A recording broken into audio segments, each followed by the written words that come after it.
All right. Good evening, guys. Welcome back. JL Scott Fishing and Eats. Hope everybody is doing well. First and foremost, I want to thank everybody that has tuned into the channel the last 2 years here on YouTube or the new Smallie Chaser channel. If you're tuning in there, that's been up for about 2 months or so, 2 or 3 months or so. Just want to let you know, I appreciate you. We crossed the 23,000 subscriber threshold on YouTube, which is kind of a big deal. We're not the biggest. Certainly not the biggest fishing channel in our region by far, but we certainly continue to grow each and every month. So thankful for everybody. If you haven't subscribed to the channel, appreciate you considering doing so. Take advantage of that. Take advantage of participating in the giveaways, all that stuff that we do on our channel. We'll bring to the other channel as well if you're really into smallmouth. The JL Scott Fishing page is pretty much just our region, everything that's happening, largemouth, stuff in the bay, upper bay, all that good stuff, whereas the Smallie Chaser channel really concentrates on smallmouth. And we got an event. I'll be heading out to the New River for this weekend, so hopefully we're going to have a ton of awesome smallmouth footage from the New River. I'll be heading there and spending 2 or 3 days down on the New River doing some ledge fishing. So I'll get some videos, and we'll talk a little bit about those and talk a little bit about how that differs from, say your ledges on, say, the Tennessee River, how our ledges in Virginia really differ, whether we're talking Shenandoah, the James River, or the New River, for example, or even the Upper Potomac. When we say ledge fishing in those rivers, it's not like ledge fishing on Lake Gunnersville, for example. Okay, they're two entirely different things, but your tactics and strategies that you employ can be the same in terms of, for example, if you're fishing at a kayak, your kayak positioning to the ledge, where you're pitching, where you're throwing that ledge. A lot of times you'll find a lot of down south, a lot of these ledges, whether it be Pickwick, whether it be Gunnersville, that you may be familiar with because of Bassmaster or MLF on TV, there's always a lot of water on the top side of those ledges, right? Whereas in our river systems, ledges can be inches. Okay. And depending on right now, the New River is at 2.2 to 2.3 feet. So those ledges are going to be pretty much kind of up in the column, so to speak. Okay. So it makes it a little bit different than, say, fishing ledges down south. But the premises are the same. Strategies are the same. But all that kind of leads to, things that we see in our river systems. And that is really, really what tonight's stream is really going to be about. We're about just approaching summer, technically, although it's felt like summer quite a bit. The last week and a half, we've been in the 90s in the DMV. That's the District, Maryland, and Virginia, if you're not familiar. And, we got summer coming this week, right? And that kicks in from now until about the 3rd week of September. When summer ends, the fishing begins to change a little bit, right? Last year, if you remember, in 2023, when we go over the Virginia non-tidal river systems update, okay, heading into summer, compare it to where the forecast was for 2024 for our river systems, which predominantly, the featured river systems predominantly in the forecast from Virginia Department of Wildlife Resources are pretty much Smallie rivers. Now, there are largemouth bass, obviously, but it's pretty much a lot of the smallmouth dominated river systems, okay, which is great for our series and for the people that I fish with, because we predominantly chase smallies. So there always tends to be a lot more information. I will say this. I think in the last few years, we have seen smallmouth fishing recover. I think part of that's kayak fishing, to be honest, because I've seen it where I have been out and not seen, was 5, 6, 7 years ago, been out and seen like one, maybe a boat or maybe a guy on the bank, 1 or 2. Then COVID hit. You saw like 6 or 7 when you went out, even during the week. And now with the evolution of the kayak platform, you're seeing a lot more in our Smallie river systems, which is great. And those platforms allow you to get into places that obviously, John boats, jet boats can, for the most part, if you're in that part of the state. And I'm on the Upper Potomac. Jet boats were running this week, especially heading up where there's deeper water. And then down in the Piedmont section, not so much. It's basically canoe and kayak. So the fishing, is a lot different. So when we talk about the non-tidal kind of forecast, keep in mind that when any state, does its due diligence and does its parameters that they do to release a study or a forecast, understand that most of this is a snapshot. Okay.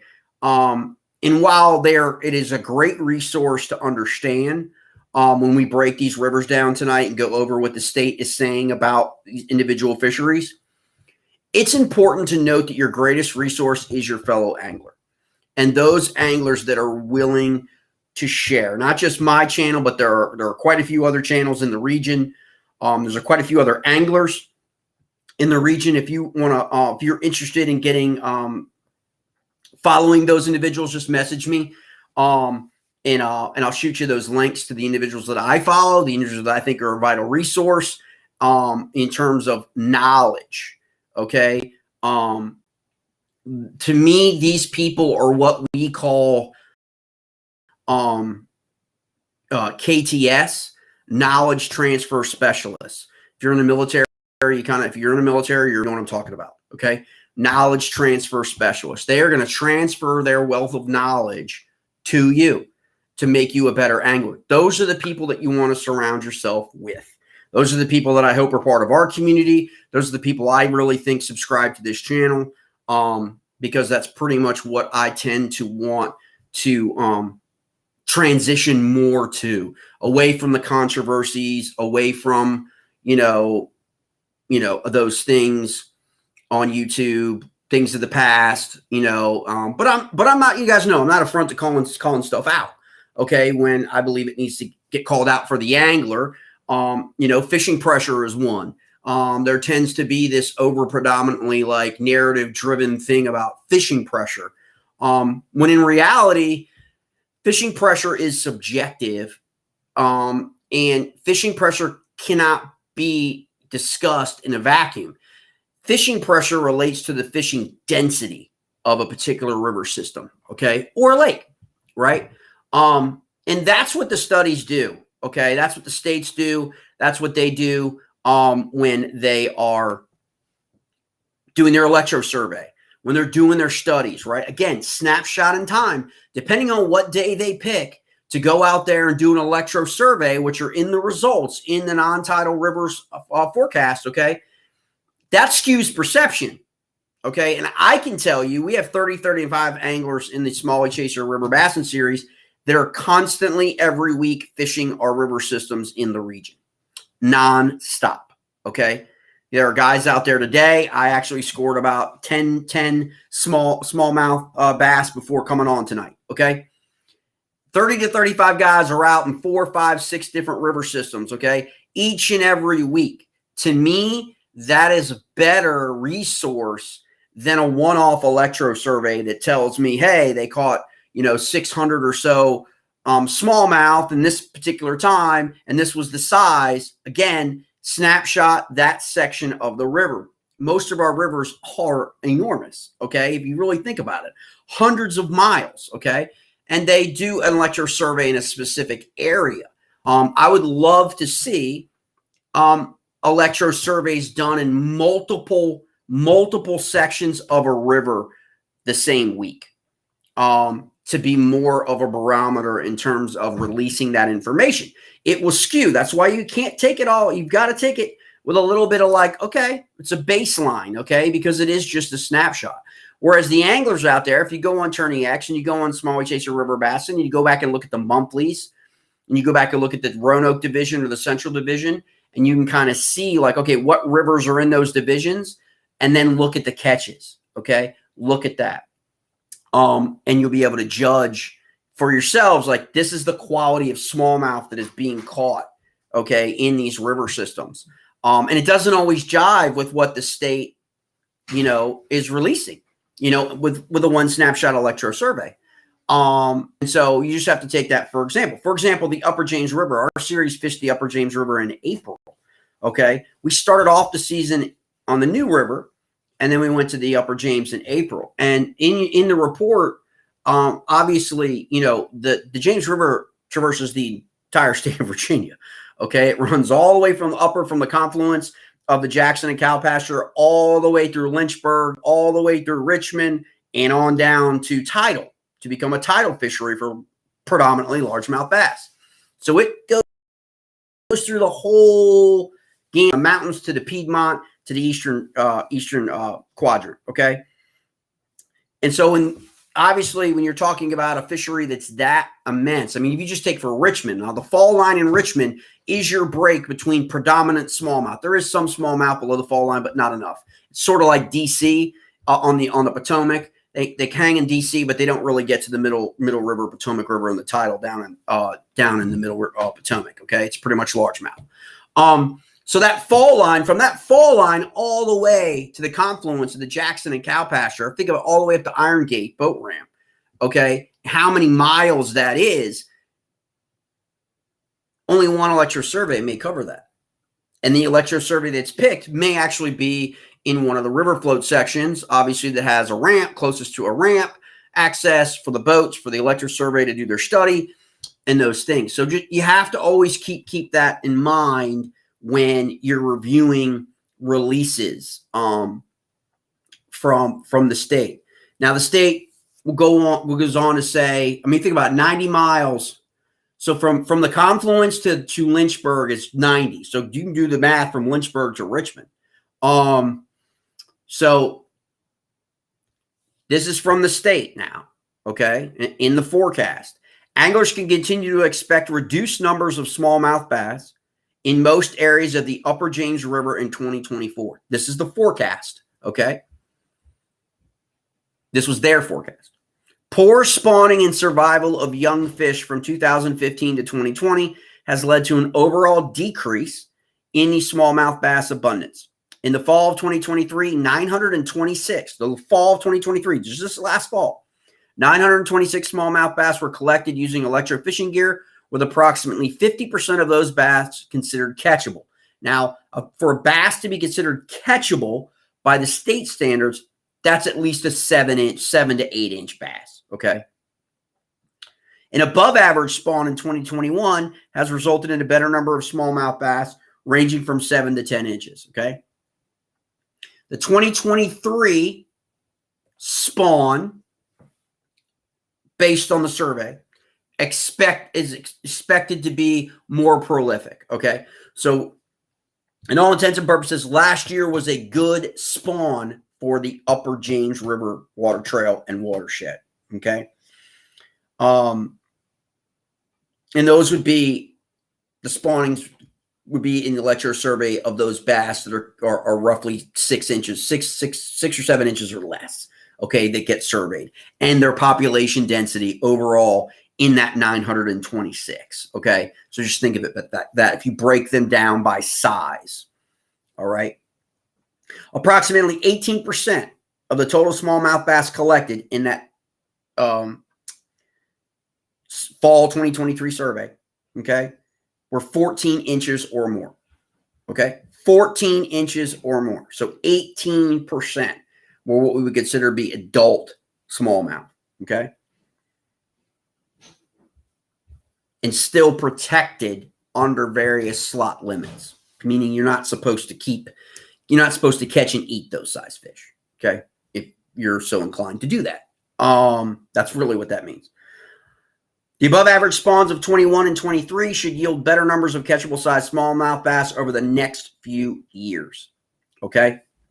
That's the upper James River, okay? That's the forecast. That was their forecast. Now, when you cross that with what we've seen in the Smallie Chaser River Bassin series, you kind of get a little bit of a disparity there. Now, you could argue that it's outstanding anglers, and outstanding anglers tend to always catch great bags of fish. But on balance, if you look at beginning last October until now, beginning the month of June, if you look at all the catches from the upper James River, from about a dozen or more, probably 12 to 15 of the anglers, you're definitely going to see a higher number of average, okay? And this would be an average catch of someone in a a 5-fish limit of being around 16 to 18 inches, okay? With dozens of citations taken, okay? So there are definitely 20-inch and higher, because we've seen them caught. I think a 21.25, I think, and I believe a 23. I think a 23 set the kayak bass fishing record for smallmouth in their smallmouth series. Was caught by a member of the series named Troy Wines. I believe it was 23.25. Maybe it was just 23. So that gives you an idea of what we're talking about with population. Now, the survey for me always provides a lot more information on density, like, with varying sizes. And you're going to have those varying sizes, varying size length and weight. And again, depending on, the survey was conducted in the fall, okay, wasn't a spring survey, for example. So there's always that you want to, play around with, and just kind of consider. So those are the things, like, that you just want to grapple with. That was the forecast, but yet again, you got no major high water events so far in 2024. Keep your fingers crossed. Okay. We actually have lower water now in a lot of river systems. Upper Potomac, New River, like I said earlier, I think the new is at like less than 2.5. Rapidan, Rappahannock, Shenandoah. Okay, they've just had some crazy storms here this week, so we'll see what happens. But all that kind of plays out with what we're talking about here, in terms of these are impactful things that will impact the health of the fishery. And the electro survey is really just that snapshot. Okay. And you're going to kind of see an ebb and flow of some of the fisheries, especially those fisheries that are actually conjoined. Like, if you think about it, like the Maury and the James. The Maury River, though not featured here in this forecast, is certainly moving higher and higher and higher in the smallmouth bass population density category and in the size category. Now, that does not mean that there is a significant number of smallmouth 18 to 20 inches in the Maury relative to some other river systems. But what I'm implying is it's a lot higher now than it's been in the past. So the health of that fishery is promoting, smallmouth growth, okay, in the quality of bass that we are seeing in the Maury River. Okay, we've had in our series the Maury River win 2 of our events, even when the Maury River was not even the predominant river. It was part of the James River event.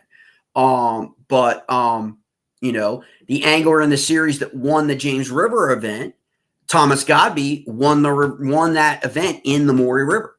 Okay, so that gives you an idea of the quality of what we're experiencing that isn't really showing up yet in a lot of the state studies and reports and electro survey. Okay, I think the last electro survey on the Maury, I think, was about 5 or 6 years ago. It might even have been back in 2013. And so that, again, so you got to remember, these surveys aren't happening every single year in every single river system. The money is just not there for that. The money is going to other things. Okay, the state of Virginia has got 30%. I think 30% of all resources that the state garners in for fish, it goes to stocking programs, right? And so there's a lot of debate there and argument there in terms of where the money should go, for sure. But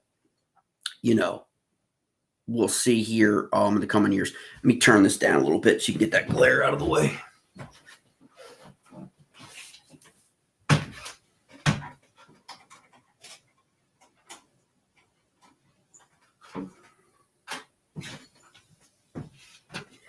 Much better. Much better. Beautiful night, by the way, here in the DMV. And so that's what you're going to, when you want to look for. So we got the Middle James here, smallmouth bass numbers in the Middle James. Now, the Middle James for the Commonwealth of Virginia in this particular forecast is Bent Creek to Watkins Landing. That's what they consider the Middle James. Now, Most of us consider the Middle James like Joshua Falls, James River State Park, all the way to Richmond. That's what most of anglers consider when you're talking with them about the Middle James. It could be a bass caught in the James River in Richmond, or it could be around Lynchburg, Joshua Falls, in that area. So just keep that in mind. But for the purposes of this discussion tonight, they're saying Bent Creek to Watkins Landing, okay, have declined steadily in recent years. Fall 2023 electroserving samples revealed modest signs of improvement. A total of 470. So roughly half as many smallmouth bass were caught in the fall 2023 survey conducted in the Middle James than what we saw in the Upper James, okay? And those watersheds are those areas can be quite different from grass, rock, shell, everything. It can be very different as you make your way towards Richmond. You also got a long stretches of just flat, okay, that you don't really have in the Upper James, okay? And so keep that in mind.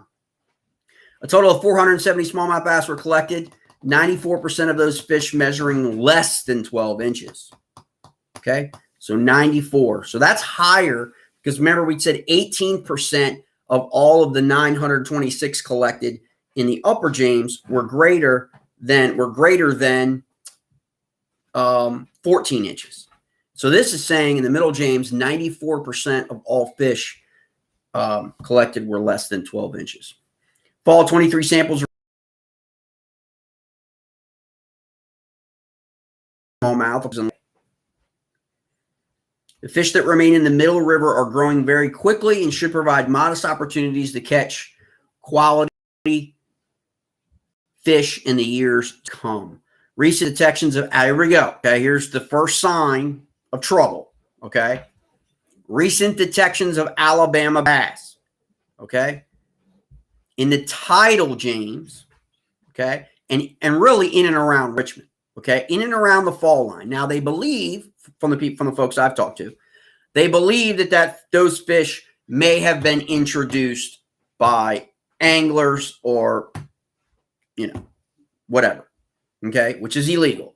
Okay, because there have been Alabama bass in particular fisheries throughout Virginia, especially towards our southern border with North Carolina. They've made their way up from Norman and from places like that. They've made their way up into our river systems. We're going to talk about one a little later that's predominantly being bum rushed by Alabama bass. Now, a lot of times some people may think that it's Alabama bass in terms of the New River, the Roanoke, the Dan, the Stanton, okay? But they may be spots. They may be Kentucky, okay? And that's what we're going to get into with the state. And we've got our little tags, little envelopes from the state to where we can take samples of the scale and send them to the state in order to be tested. That is really the only way you can be definitive in terms of testing. It's genetic. You can't really just look at them.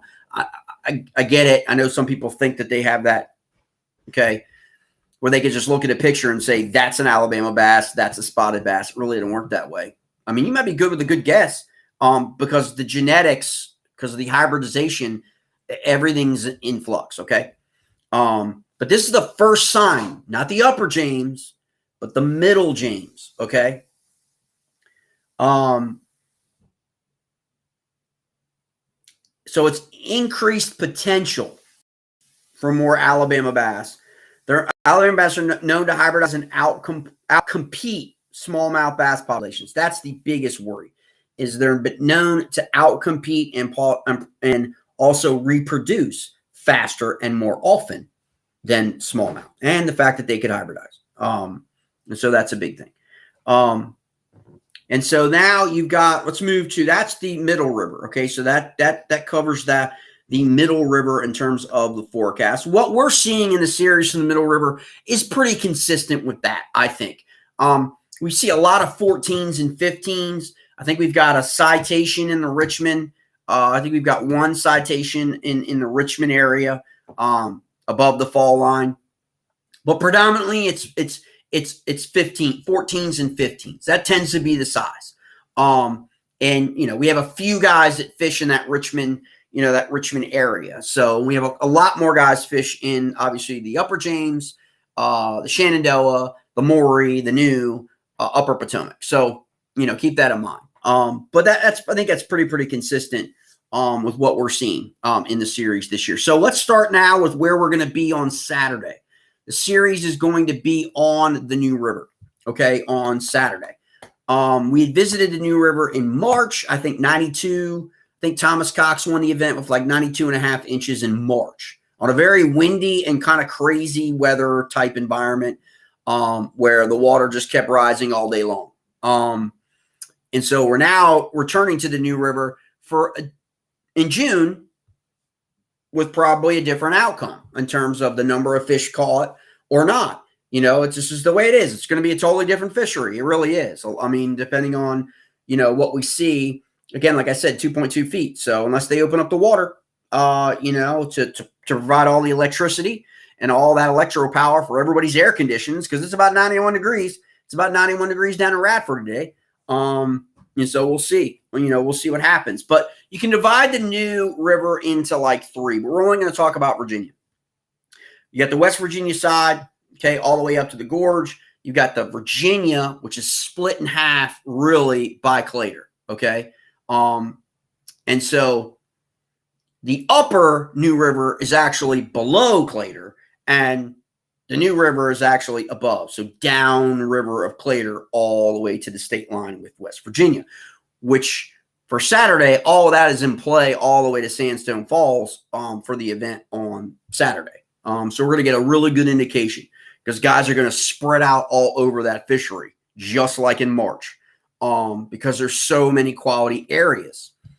And so in 2023, when they did their electrofishing, they did the Clater Lake to the North Carolina state line. So think Freeze, okay, down there, Gallic, down in that part of the river, which is a completely different river, really, than Radford downriver, in my opinion. So smallmouth bass spring electrosurvey catch rates remain consistent from 22 to 23. So they actually tested in the New River, which happens often. They do the electrosurvey in the spring, not the fall, like the James, okay? Well above 2021 catch rates, more fish less than 8 inches were collected in 2023, indicating a strong cohort moving through the system from 21 to 22. That's what you want to see. You want to see the density of each class survival rates increase, okay? And you can do that and judge that when there's not natural catastrophic events, okay? Fish kills in the Shenandoah are not natural catastrophic events. Those are events caused by us as human beings, okay, in industry and agriculture, okay? Those are not natural occurring things. Floods are naturally occurring, okay? And so if you don't have that, this is what you tend to see. We've seen that in the Upper Potomac for the last 5 years or 6 years now, because this year is phenomenal. Okay, don't let anybody kid you. Okay, because I know some people have reported some wrong stuff. Like there are people catching smallmouth on the Upper Potomac and the Monocacy daily, crazy amounts of fish. Okay, because 2018 was that last flood. Okay, and now it's come back. The grass is back. Okay, and it is back in droves. Okay, not just in the Tidal Potomac. Okay, but in the Upper Potomac. Okay, all through the Piedmont, especially on the Virginia side of the river, the grass is back. Thick grass. And what that does is that provides an incredible forage resource for our panfish and for our forage species, which then attract the smallmouth, which then the smallmouth grows faster because of that in grass environment, okay? That submerged vegetation, all that stuff, okay? So that is a huge plus. So 2021, 22 year classes, if you're looking to catch good numbers of fish, try, and this is what the state recommends, try Baywood, Independence, Freeze, Old Town, or Wilson. Those are their recommendations for catching in to get into some smallmouth down on the Upper New River. Pretty good recommendations. I fished two of those areas. It did pretty good. We caught like a fish, 30, 35, 40 fish. Okay. And looking to target larger fish, and larger fish is greater than 14 inches, or quote unquote trophy catches. That's a 20-inch smallmouth bass in Virginia. That would be your citation. Head to freeze, Independence, Shot Tower, or Baywood. That's the stretch. That's, anglers looking for other opportunities. Obviously, you got rock bass down there. Obviously, you got muskies. Flatheads are down there. You've got muskies now throughout the fishery. Okay. Channel cats, good stuff like that. I mean, the New River is got a wealth of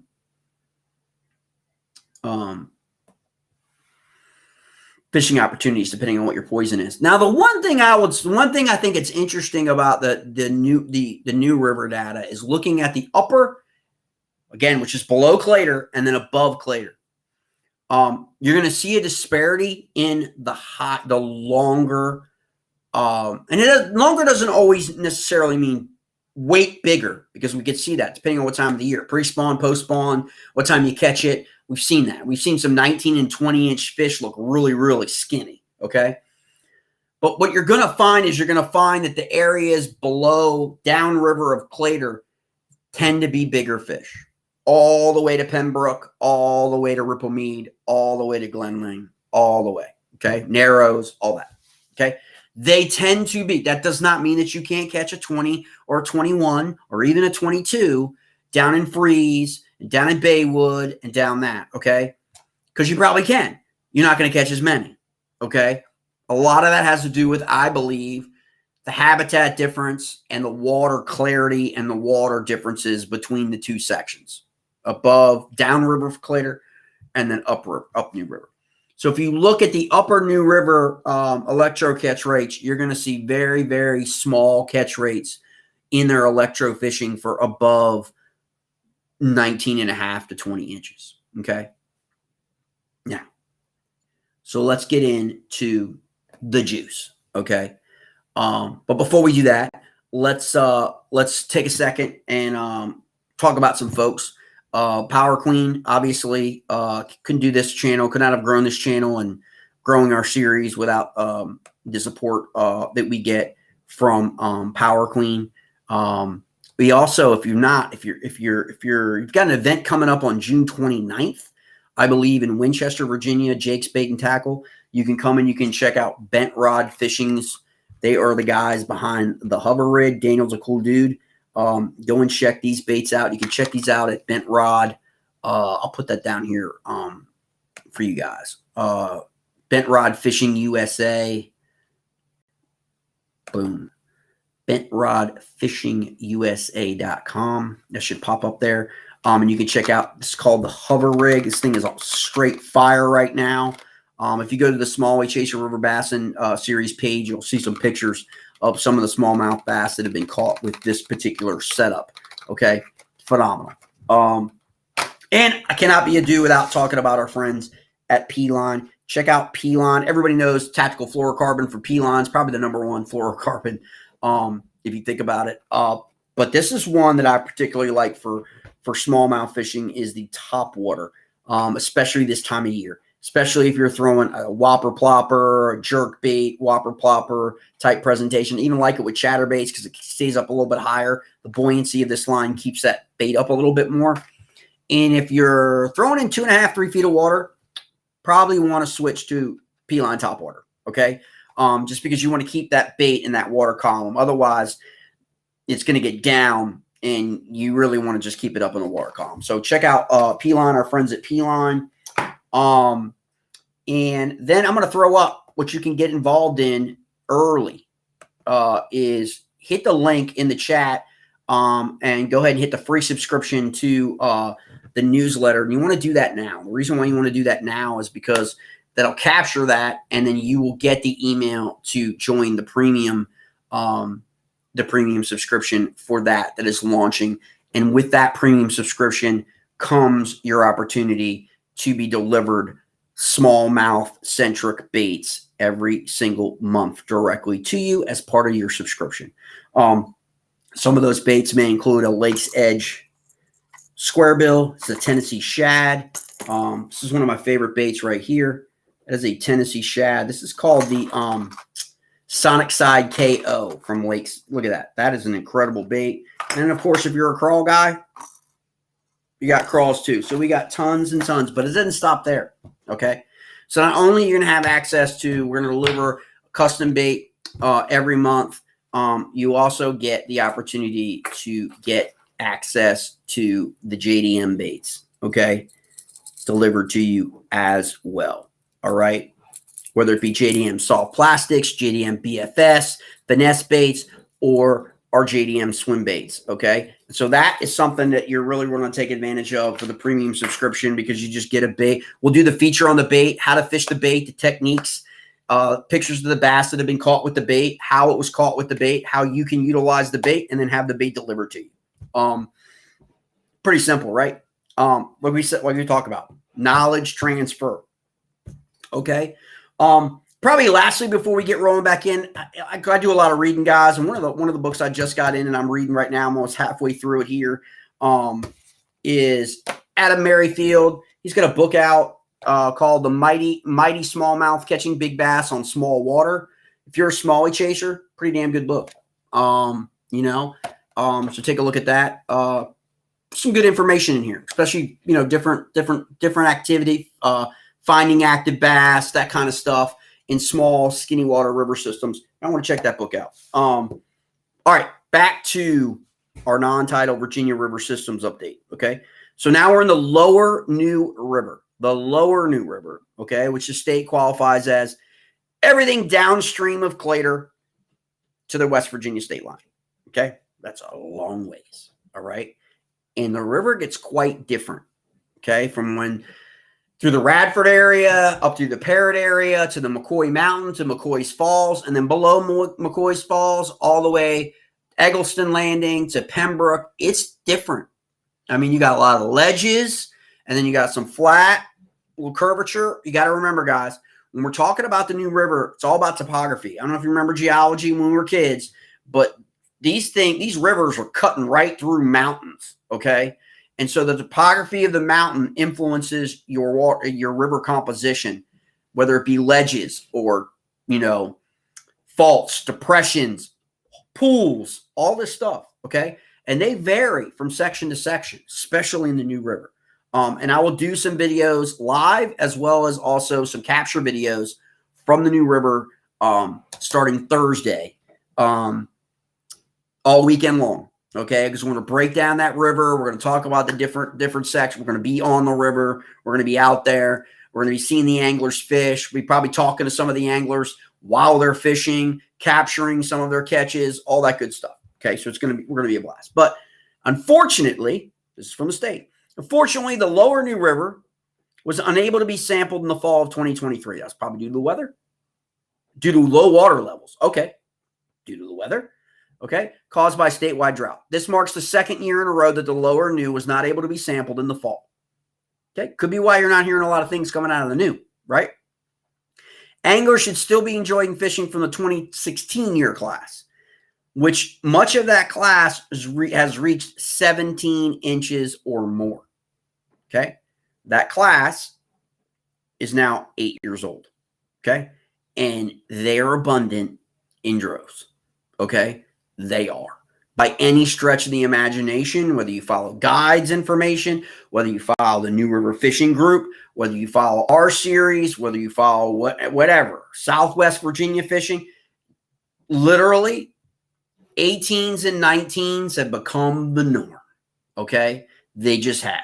And I'm telling you, in 2025, do not be surprised if a record for length falls in the New River for smallmouth bass. I don't know about weight because it all depends on what time of year you catch it. But I'm saying there is a significant chance that those bass in that 216-year class, when they are 9 years old this year, okay, right?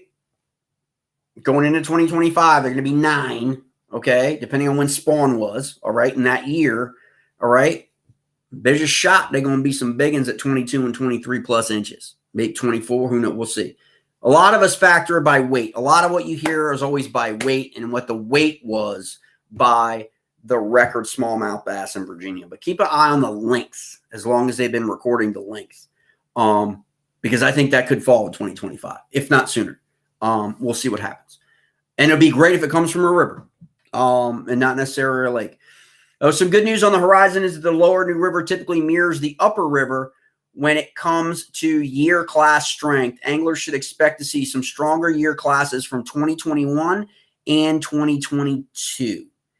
And so 2023's class last year, we don't know about because of that drought. We don't really know exactly what the survivability rate was of that spawning class in 2023 yet. We don't really know because we haven't had the surveys, and there's not a bunch of people out catching 4 and 5 and 6 inch smallmouth bass. Okay. And so keep that. And obviously you guys can check out this stuff. I'll throw the link up. If you're interested in muskie, that's in this forecast as well. The New River and the Upper James River, obviously phenomenal fisheries for muskie. Okay. Hands down best in the state, I would argue. All right, let's move on to probably two of the lesser known river systems. And we have not gone there. We have not. We do have some anglers that fish these rivers in the monthlies. So I do have kind of a good indication of the quality of fish in these rivers. But we have not fit. We will not be going to the Rappahannock and Rapidan rivers until like September. Okay. Myself growing up in Central Virginia, having lived in Loudoun and then moving to Richmond and growing up, these river systems tend to do a lot better in the fall, which is why we kind of moved that scheduling to September, even though that's summer, but it's late summer and into October. We'll see what happens. These rivers experience extraordinarily low flows, like every river system in Virginia in 2023. Low flows during fall 2022 and 2023, which resulted in the surveys being canceled. So we don't really have the data other than what we know anglers are catching, because we didn't have any electro surveys in those rivers. Kind of does a disservice, but at the same time, what can you do when the rivers are really, really low? You can't really do a really qualified electro survey when the rivers are down that way. So we got the 2021 survey, and that's kind of like the baseline of what everyone's going off of, which was a pretty good year. And then everyone knows in Virginia in 2018 was the quote-unquote wettest year like in history. We had massive flooding in river systems all across Virginia and in Maryland. I imagine it stretched to West Virginia and North Carolina as well. Just crazy, crazy amounts. We're talking rivers like the Upper Potomac, I think over 20 feet plus, major flooding at Brunswick, just the whole, all the way down that watershed. Okay. What's interesting about the Rappahannock now is you're also getting a significant amount of largemouth bass population density. So for those people who like to target largemouth bass, that's also on the upside. I know we've seen that with a couple tournaments scheduled in the Tidal Rappahannock for largemouth bass. Smallmouth bass tends to be Fredericksburg area, a little bit below Fredericksburg, and then above in that stretch of the Fredericksburg, and then below in the Rappahannock down to where it gets brackish tends to be more largemouth. And so without that electro survey data, there's really not much, information really that can be discerned from that. I think the average catch is probably 14 and a half, 14, 15. There's some big ones that have been caught in the Rappahannock, especially the Rapidan or in the confluence area of the Rapidan and the Rappahannock. That's always a great area. There's limited access. So it does take a little bit to get into that area a little bit. If you're dedicated to that, you're going to get into some really good fish. But all in all, most of the fish along that whole watershed, is still in that, I think that, 12 to 15 range consistently of what people are getting. All right, let's move to the Shenandoah. We're going to start with the North Fork of the Shenandoah. Consistent spawning success should aid in improving the smallmouth bass population in the North Fork Shenandoah over the next few years. During the 2023 spring sampling, they collected 229 smallmouth at a rate of 43.4 fish per hour within 3 6-mile floats located within the upper, middle, and lower sections. So that was what I was talking about before. Having like a little bit more of a variety of the river. So the catch rate was unchanged from the year prior. Approximately 57% of the smallmouth were 11 inches or greater, with 23% topping out at 14 inches. So that gives you a good indication.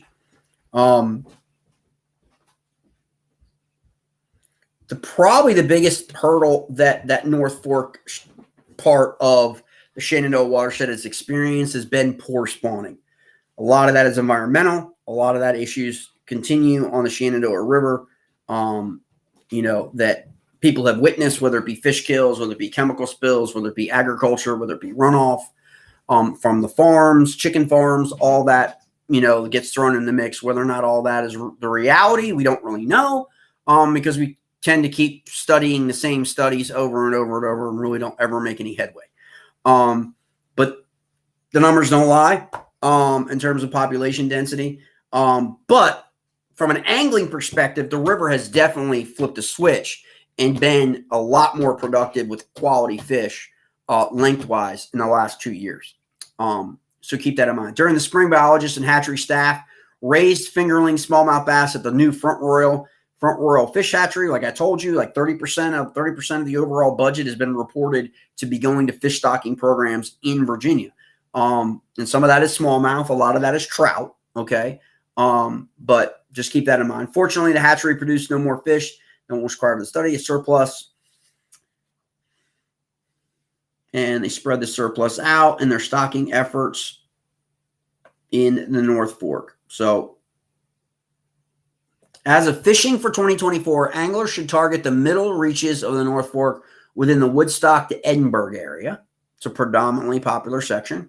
Biologists observed decent overall numbers with the highest amount of quality fish within this section. So that's out there for the public, and not spot burning. That's out there for the public consumption, released by the state. And of course, North Fork has fall fish, largemouth, channel, muskie. It's got it all. Sunfish, got it all. Just keep that in mind.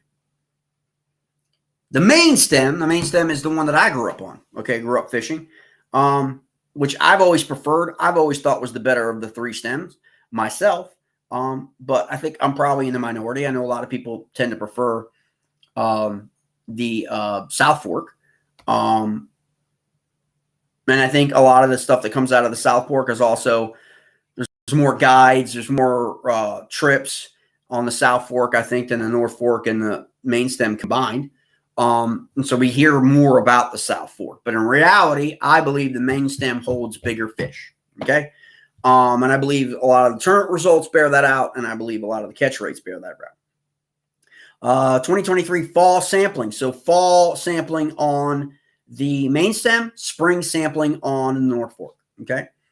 3 sites observed a catch rate of 64.2 fish per hour. So more fish than the North Fork in terms of a catch rate. That was a 28% increase in the total catch when compared to the 22 sample. So populations are growing. Okay. Again, snapshot, but still 43% were 11 inches or greater, with 15% topping 14 inches, 5% topping 17 inches. So 5% of the sampling in the fall were above 17 inches. Okay, we don't get a breakdown really any more than that. Main stem suffers from inconsistent fish health issues, much like the South Fork, as well as low spawning success. A lot of that is probably because of water temps and low water situations, okay, in my opinion. Spawn don't really do too well when you're only in a foot of water and that water is rising rapidly in temperature. That's not how it works, okay? Simple biology on that score. However, the spawn on the long-term average of 12 fish per hour, which was to improve our catch rates. Overall, we observed a good mix of size classes, albeit at low numbers. Therefore, anglers can expect a slight improvement in their catch rates for 2024. I think we've seen a little bit more than a slight improvement. If you factor in the whole main stem all the way up to West Virginia. Okay. I definitely think it's been a much improvement this year over last year. And of course, anglers have that opportunity for muskie as well up in those stretches. And now their walleye now are becoming prolific, not only in the upper Potomac, but also in the main stem Shenandoah, and Biggin, and as well as the Monocacy now in Maryland. So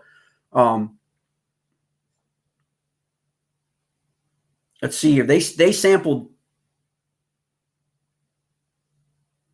in the spring of 2023. The main stem received 42,988 walleye fry. Here's where it could come from. Anglers should continue to experience increased catch rates and better numbers of big walleye in 2024. During the January sample, they captured 25 walleye at a rate of 8.1 fish per hour.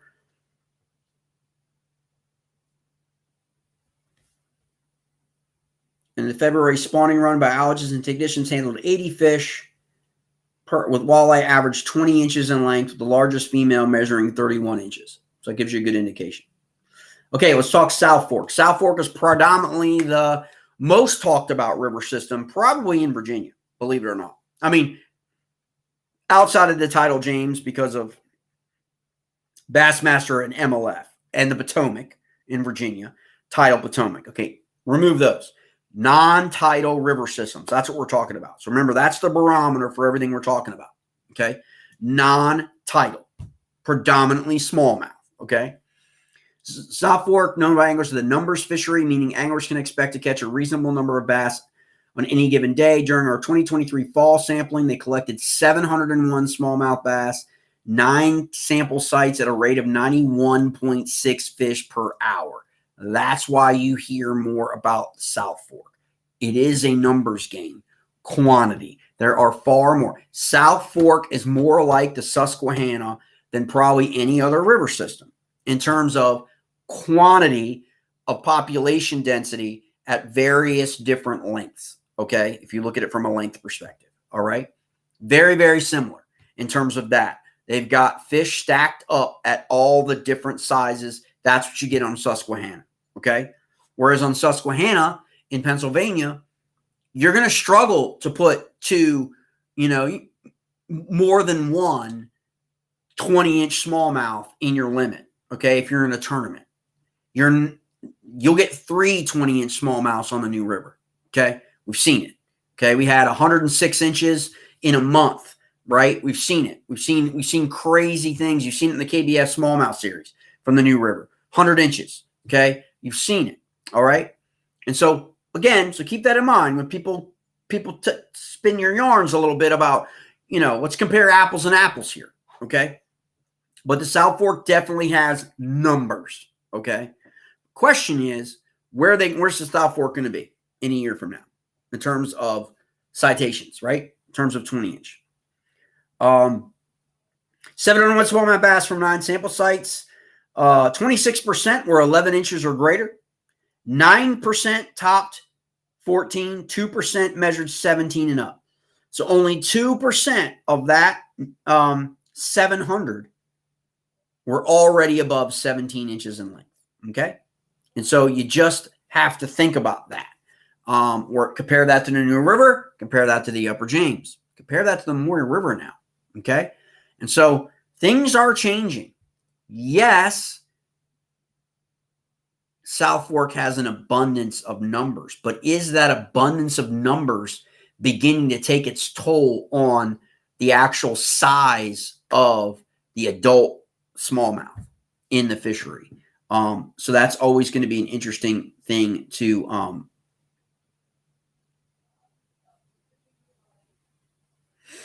it also talks about the largemouth bass. So when you open this up, you can kind of check out what's going on with the largemouth bass as well. And then we obviously have flathead catfish and snakehead evidently were illegally introduced into the South Fork. Biologists discovered 1 adult flathead catfish below the Newport Dam and 1 adult snakehead upstream of Elkton. Both fish were removed and euthanized. This was the first time that either of these species were captured during an electro-survey event. So that goes to tell you, okay? But no Alabama bass yet, okay? So we got to keep an eye on it. Now let's move down to our last river system covered in this particular forecast, and that is the Stanton River. Okay. Probably one of the less fished rivers. I think that by any account, compared to what you're going to see Upper James, New River. There may not even be a Staunton River group like on Facebook, to my knowledge. I'm not really sure.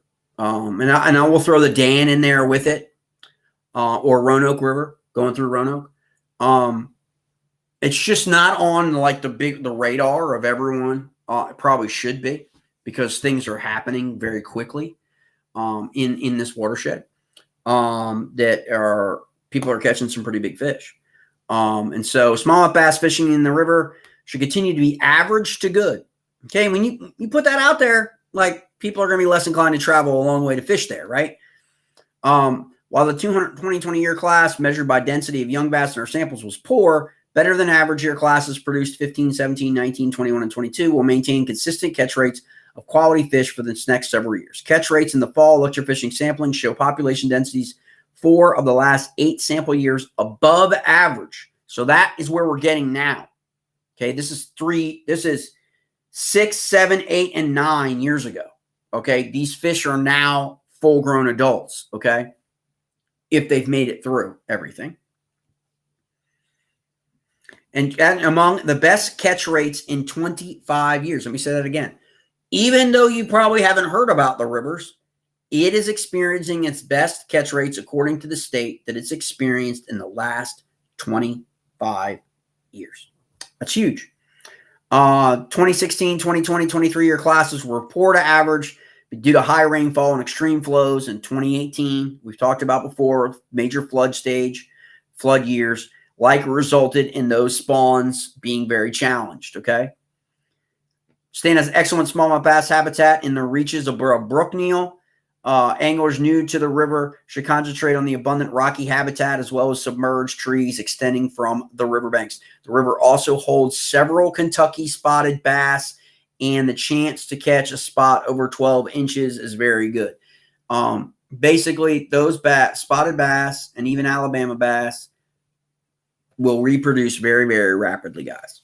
And they have been reproducing very, very rapidly in that watershed coming up from North Carolina. I mean, that's the range is being expanded up into Virginia. We've seen it in the Upper New. We've seen it in the Stanton, the Dan. I think some reports in the Roanoke. And so it's just a matter of, you got Gaston to your right.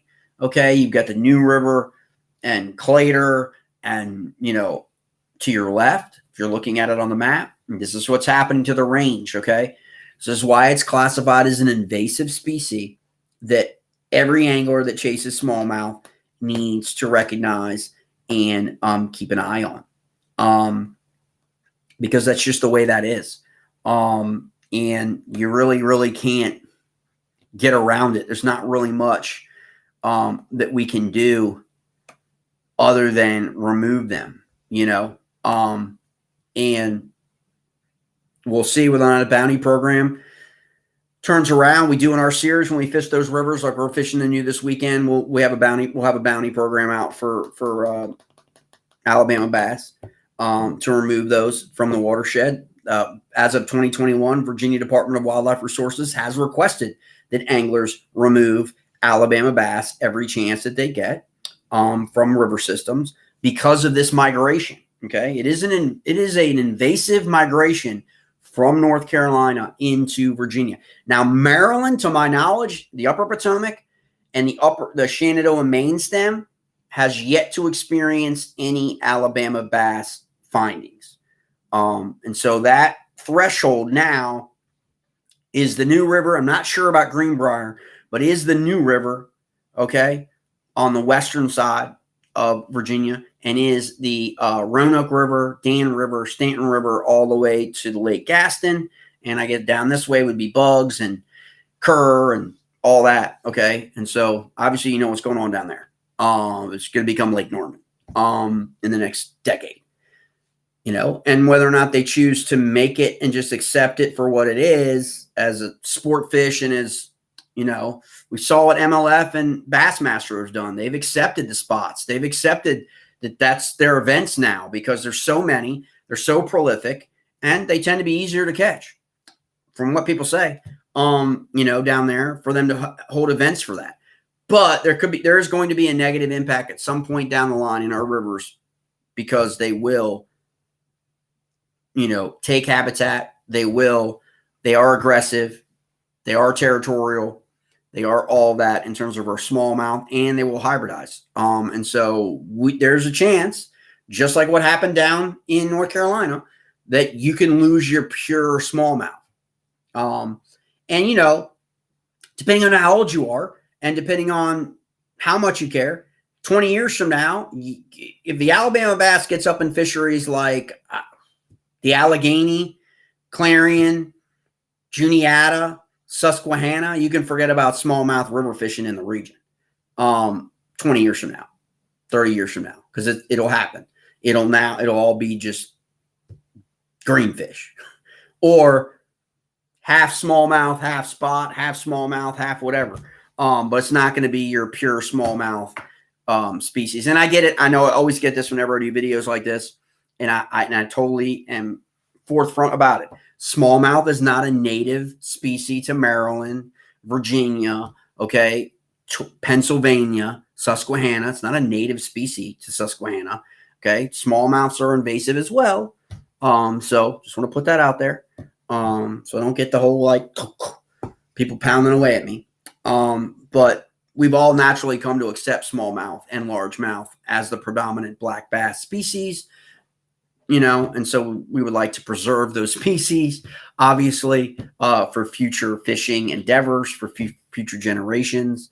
Not to take anything away from Alabama bass or anything spotted bass, but they can stay where they are as far as I'm concerned. I got no problem with them. Just stay where they are. Because they will destroy. Shouldn't say destroy. They will augment a fishery for themselves, which will be detrimental to smallmouth. All right, guys. I hope you guys have enjoyed this. That is your non-tidal update on your non-tidal river forecast for the Commonwealth of Virginia, released by the Department of Wildlife Resources this year. Plus, with my opinion and my observations from our series, we chase smallmouth only. We fish in rivers only in our series. So the fish that I see, the fish that we talk about, the fish that we enjoy to chase only come from rivers. So that's the resource that we have and the knowledge that we have shared with one another about what we're seeing on our river systems, and giving that information to the state. I encourage you, if you are an angler, whether you're chasing largemouth or smallmouth or any species in Virginia, participate in the Virginia Angler Recognition Program. That'll allow you to get a certificate for your multi-species, whatever you're targeting for your citations. Again, in Virginia, a smallmouth is 20 inches. You can get a citation for length as well as weight. So either one. So always kind of take your picture. You just have to, you don't have to keep you can catch and release the fish, but make sure you take a picture on a board, either a catch board or a Yak Attack leaderboard that just hit the market, I believe yesterday. I believe they hit the market yesterday. So check that out. Yak Attack. I think it's yakattack.com. Look up the leaderboard. You can measure it, submit it, or take a photo of you weighing it and submit it that way, I believe. And those are your acceptable. I would encourage you, if you are that lucky person that gets what you believe to be is a new state record, when that happens, I believe that is going to happen here in the next 2 years. When that happens, make sure that you contact those numbers. Okay. Make sure you have your area where you fish predominantly. If there's a chance you got that number to call your DWR or your DNR to have one of the guys, conservation officers, get out and be able to document that. Okay. Because that is a major, major big deal. And I truly believe that we are most likely going to see a smallmouth length record get beaten here in the next 2 years, just based on what all of us are seeing and just based on how many. I think the Smallie Chaser River Bassin Series has eclipsed 70 citation smallmouths already caught and registered. So that tells you right there. There is some of the best smallmouth fishing, river smallmouth fishing in the country right here in our region. So take advantage of that. If you'd like to come and fish with us, the Smallie Chase River Bass and Series, you can find us on Tourney X. There is a summer chase that begins on Saturday, June 22nd. You can register for that on Tourney X, and you can fish from June 22nd all the way to Labor Day and score all of your smallmouth fish. Does not matter what size it is, for your chance at random prizes, chance at payouts, chances at all kinds of good stuff to keep us fishing during the summer in those hot months. And so that'll replace for our series the July and the August monthlies that we normally do. We just kind of keep it together. We know a lot of people go on vacation late July and August. Some people aren't fishing as much because of the heat, because of the weather. And so we just wanted to keep it into a kind of like a 3-month-long event for everybody that wants to get involved with that, and just come chase some smallies with us. Again, we've got a New River event on Saturday on the New River. That is on Tourney X with registration open until, I believe, 9 p.m. Make it 8 p.m., but I think it's 9 p.m. Make it 8. Just do by 8.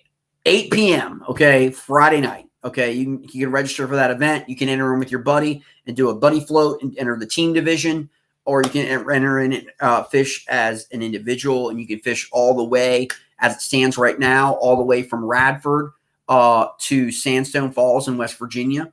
We may pay attention to the Facebook page. We may open it up to the lower New River we talked about tonight because of the low water situation. If they do not plan on opening up the gates and opening up the water for the weekend, we're going to probably make that determination tomorrow night ahead of time to open up the lower New River. So that opens up a lot more water for people. Probably cuts down on the travel time and travel distance if you're in that part of the state. And you can enjoy an awesome day of fishing, meet some new people who love to chase smallies, who will help you out.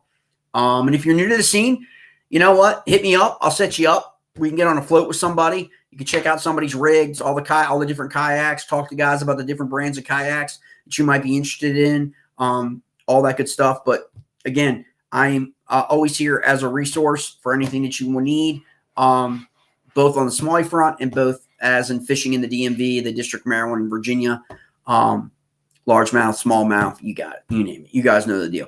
Again, I appreciate you for helping me hit that 23,000 subscriber level on YouTube. Pay particular attention to that giveaway coming up. If you haven't subscribed to the channel, do me a favor and do that so you can participate that. And one more time before I go, don't forget to take advantage of getting in on that free subscription. You can use that QR code, or you can go to Substack Smallmouth Army and get that free subscription. All the article posts, all the information just going to come into your inbox and your email, but you'll also get an invite to the paid subscription, which will get you the ability to also have a bait sent to you at home every single month that we're featuring, that we're throwing, that we're using to target smallmouth, and that we're catching smallmouth with. And a lot of these baits are not baits that you're going to find at Dick's or Bass Pro or online at any online retailers, okay? A lot of them are customs, and a lot of them are JDM, Japanese baits coming from Japan that are basically awesome for smallmouth, okay? You guys got any questions about the brands, hit me up. And I can run you through the brands. They're going to be available. But you guys are familiar with Depths and Megabass and Hideout and Bottom Up and Jackal and all Noki and all these different Japanese baits. They're coming. Okay. And so we're going to introduce you guys to them. We're going to get you those baits and get you out on the water and get you the techniques and the strategies in order to present those baits effectively, so you can go out there and you can catch as many smallmouth bass or largemouth. They work on largemouth too, that you can then you're on your next trip out. Again, appreciate you guys every day. Again, if you have any questions about anything or you got any observations that you're seeing out on your river, please do not hesitate to reach out to me. You can use the J.L. Scott Fishing Facebook page messenger, or you can use the Smallie Chaser River Bassin Facebook messenger from the series page to get in contact with me, and we will take it from there. All right, guys.